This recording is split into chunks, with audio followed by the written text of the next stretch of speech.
விலை ரொம்ப மலிவாக இருக்குது. அந்த தக்காளியை வச்சு ஒரு குருமா செஞ்சால் எப்படி இருக்கும்?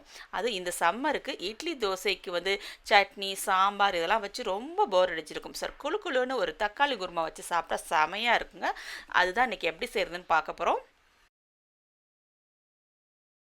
இதுக்கு பார்த்தீங்கன்னா 2 சின்னதாக பட்டை, ஒரே ஒரு ஏலக்காய், ஒரே ஒரு கிராம்பு மட்டும் எடுத்திருக்கேன். ஏன்னா அதிகமான பட்டை கிராம்பு ஃப்ளேவர் வந்து வேணாம்.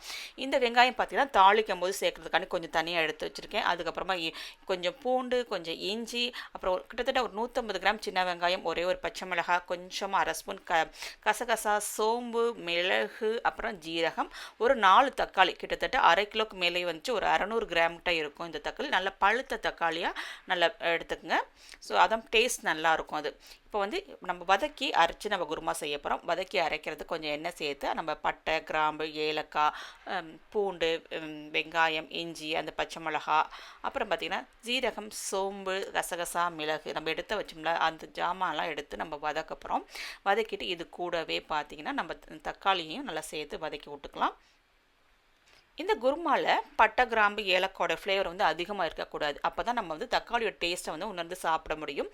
இப்போ வந்து கல்லுப்பு சேர்த்துக்கலாம். இப்போ கல்லுப்பு சேர்த்துட்டு நல்லா வந்து மூடி வச்சிடலாம். அப்போ தான் வந்து தக்காளியெல்லாம் நல்லா மசிஞ்சு வேகும்.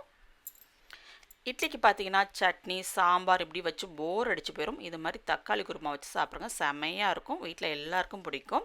ஸோ இப்போ தக்காளி நல்லா மசிஞ்சிருச்சு. இப்போ வந்து கலருக்காக காஷ்மீர் சில்லி இது ஆப்ஷன் தான். நீங்களா நார்மல் மிளகாய் தூளோடு சேர்த்துங்க.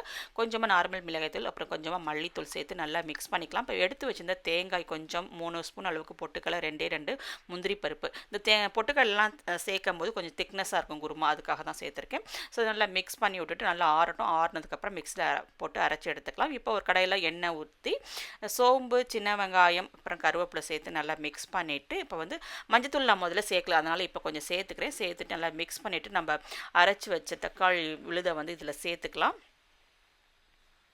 இப்போ மிக்ஸி ஜார் கழுவி நமக்கு எவ்வளோ தேவையோ அந்தளவுக்கு தண்ணி சேர்த்துக்கலாம். இப்போ வந்து உப்பு செக் பண்ணிவிட்டு உப்பு கம்மியாக இருந்தனால உப்பு சேர்த்துக்கிறேன்.